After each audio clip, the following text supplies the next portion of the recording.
En fait, ça, c'est un club qui avait été construit pour les enfants et apparemment, il ne reste plus rien.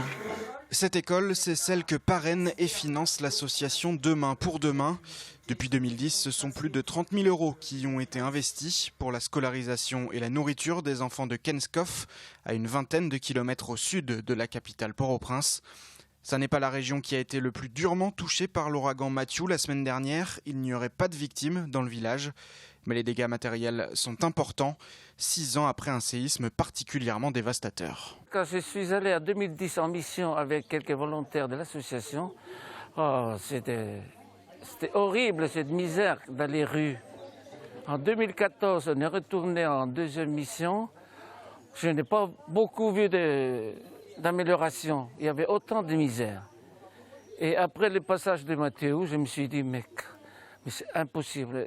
Je sais pas, j'ai du mal à imaginer la situation.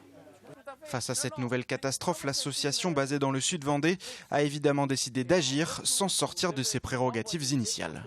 Nous ne sommes pas au niveau d'une ONG, nous n'en avons pas les moyens, mais nous essayons avec toutes nos différentes manifestations en Vendée, nous essayons de collecter des fonds pour aider les enfants de l'école.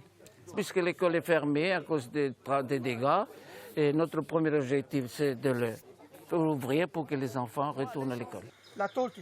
Réunis en urgence ce week-end, une vingtaine de membres de l'association a décidé d'envoyer dès aujourd'hui 1 000 € en Haïti.